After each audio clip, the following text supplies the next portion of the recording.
fact, folks, it's amazing what happened earlier, and I don't know, couldn't understand this. We've got a little storm going on in this area that could be the issue, but I dropped offline, and it was just, I apologize for that wholeheartedly. I dropped offline, and I apologize for that. That was due to unforeseen circumstances. I'm doing good, folks. I'm getting everything ready for winter. I've told each and every one of my listeners out there or people who watch me when I go online, and I just want to say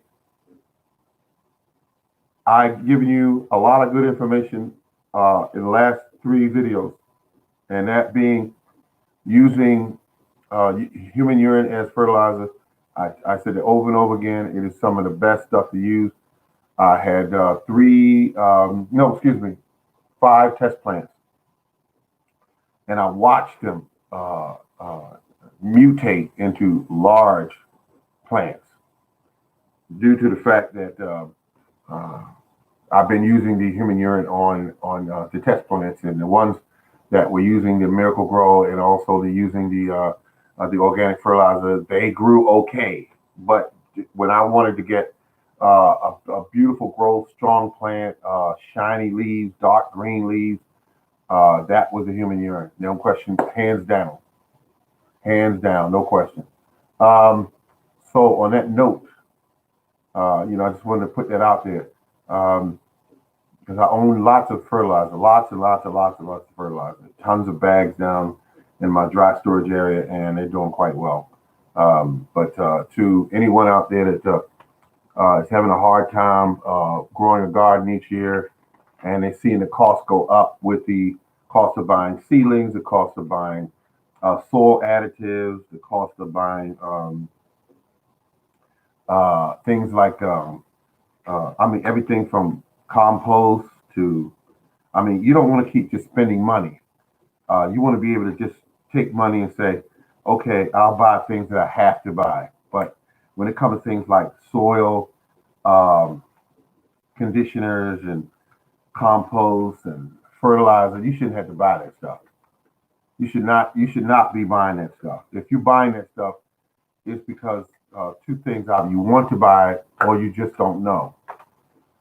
When I was doing it back in the day, I didn't know. And I'm being honest, I just didn't know, so I was buying it. Now, I know buy none of that now. Everything that I need for my garden pretty much is already on my property. It's already on the property. I cut the grass in certain areas of my yard. I know I don't use them for anything. What am I going to do? Throw it away? I'm not throwing grass away. I know how valuable it is as 2 things, a mulch and also a fertilizer. Why am I going to throw the grass clippings away? I bought a lawnmower just for that purpose, with a bagger on it, just for that purpose. So all it does is for my days where I say, got to collect some mulch. And when I collect the mulch, I catch it in a bag, go pour it in a certain location, go back it more. And when I do this is going to be for the purpose of mulching around my plants, also for the purpose of fertilizing my plants as well. You get a nice hot day, you got mulch around your plants. They not only stay cooler, they also stay moist. And that's the conditions quite a few plants like. And they do well in those conditions. And that's all I'm saying.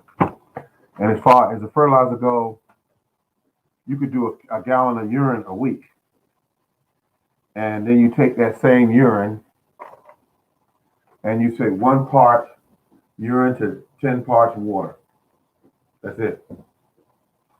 When you do that, you'll see you outgrow the plants next door in your neighbor's yard. You'll see that outgrow. And you'll outgrow them. As far as your plants get bigger, having better blossoms and blooms or whatever, you'll outdo them. And that is without a doubt. Human urine is a beautiful fertilizer, and the only drawback that it has is the fact that it's looked upon as being yucky to use urine. But I know better.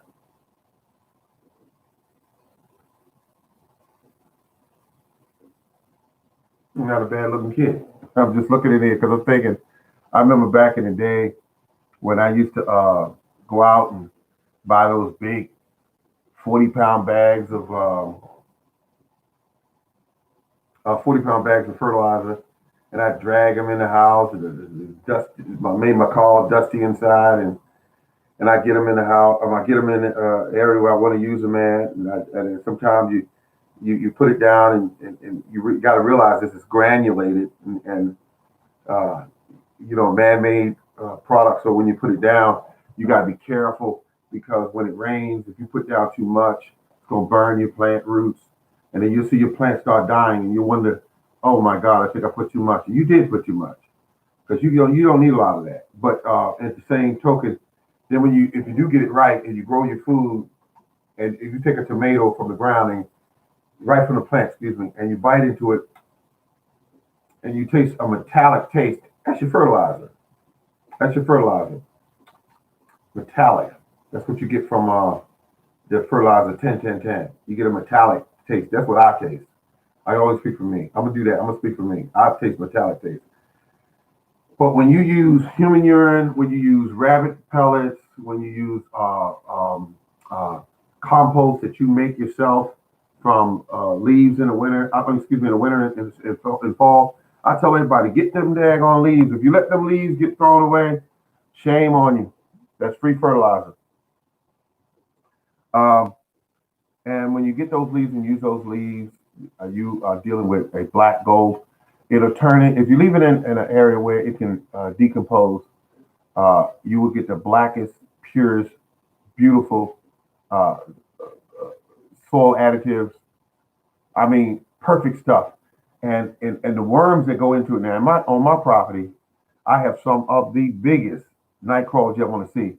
And I still think those are those night crawlers I released years ago from Walmart, the Canadian night crawlers. I believe that's those because they're right over in that area where I released them, and it's like, in anywhere there's soil over there, they're there now. They've made that their home.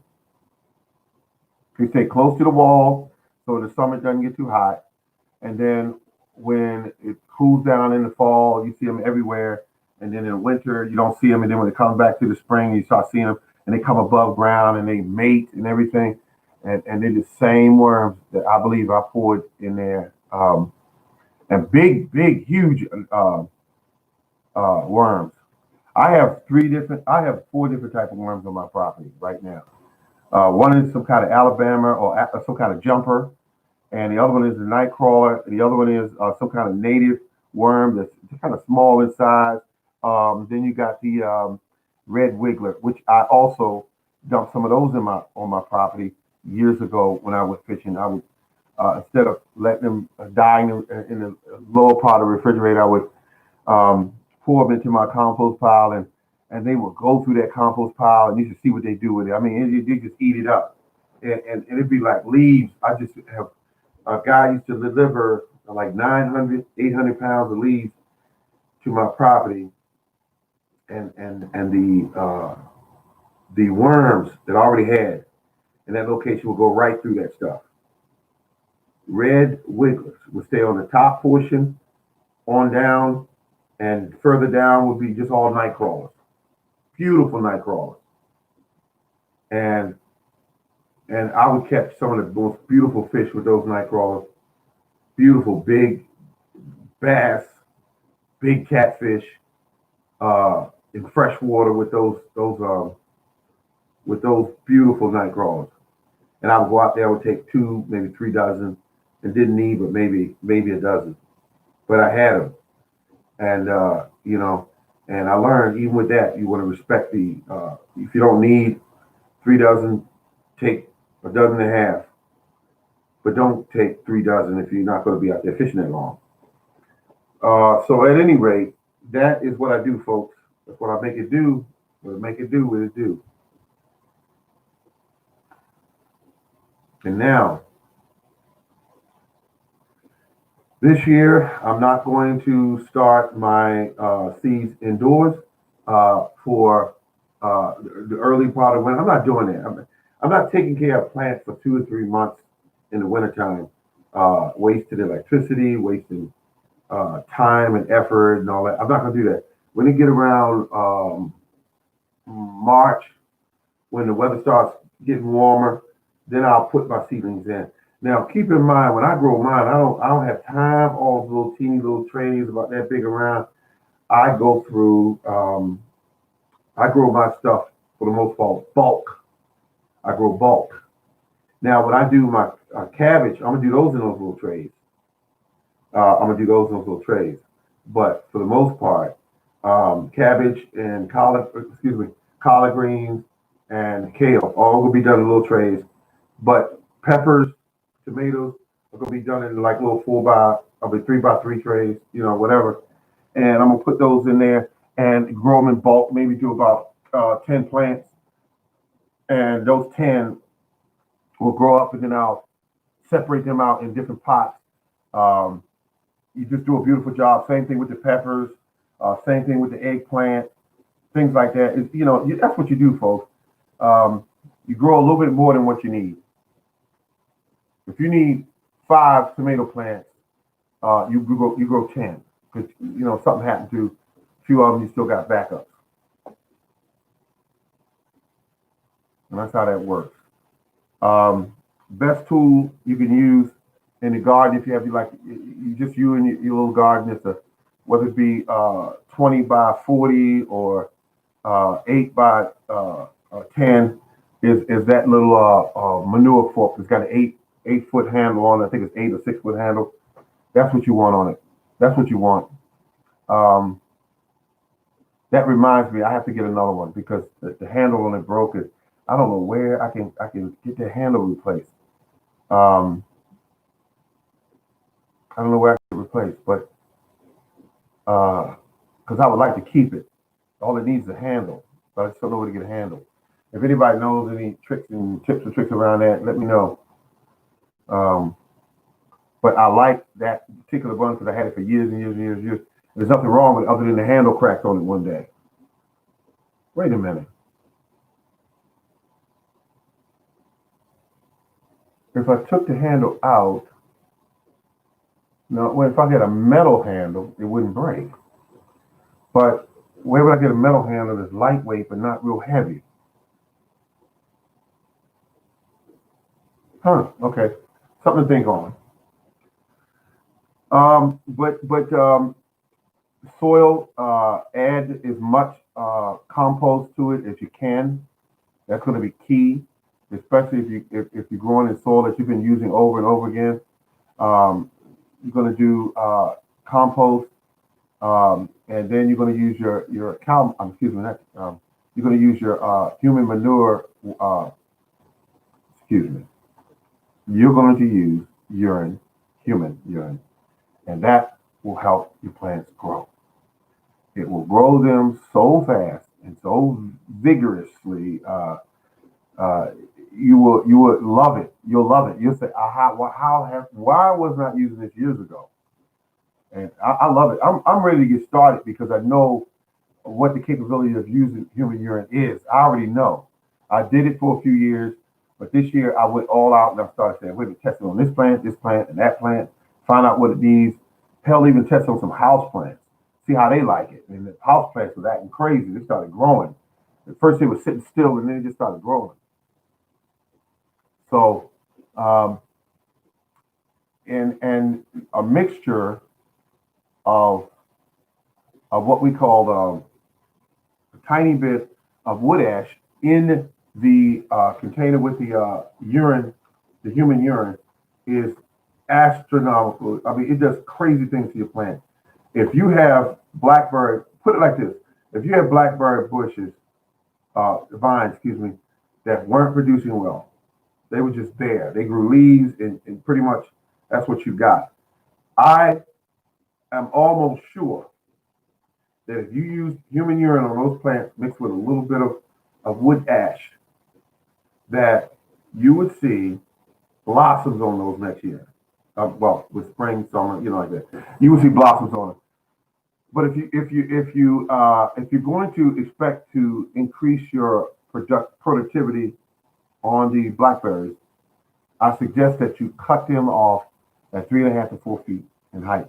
allowing them to bush out. And that way you get more growth from the laterals, and they will produce more blossoms, and therefore you get more berries. If you allow them to grow the way they grow now, just uh, growing one long vine, some of the vines can get up to 16 feet long and produce just a few berries. But if you begin to start cutting those plants off at 4 feet, 3.5, 4 feet, you'll see them bush out, and you'll be surprised and happy to see that they're now producing berries that you can now pick and get a good quantity of berries. And that's the truth. You can also do the same thing with raspberries. Do the same thing with them. Let them bush out as opposed to letting them just grow one long, tall plant, and at the tip of them maybe 5 or 6 berries. That's a waste. Plants do one thing when they are attacked, and they do it quite well.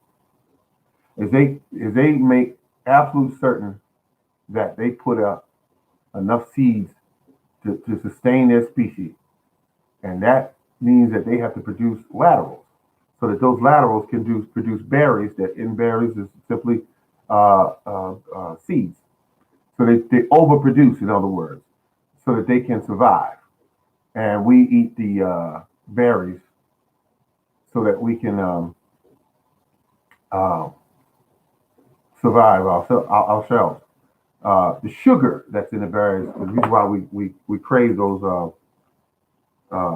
type of fruits, is basically designed to draw the microbes to the seeds to help them survive. Because sugar is a very important part of soil chemistry. When they go into the soil, when sugar is used, biology in the soil is attracted to that sugar. They're attracted to it. And when they go towards that sugar, they go there for one thing, and that is to eat. And then they excrete a material that plants can use to grow themselves.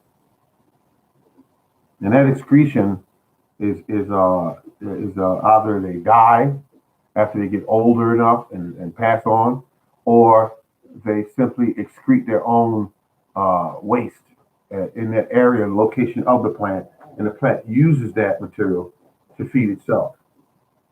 That's why plants produce sugars that attract biology to their location. So the biology and the plant roles are hand in hand. That's how that works, folks. I want to keep it simple, not complex. Growing these plants is not complex. It's simple. If you feed them correctly, if you feed them on time, they will not stress out. If you put them in the right environment, they will do well. If you put them in a too cold environment, too hot environment, too wet environment, your plants are not going to do well. It is that simple. All right, this is the Morning Garden Show. I want to thank you for tuning in. And remember to keep on growing.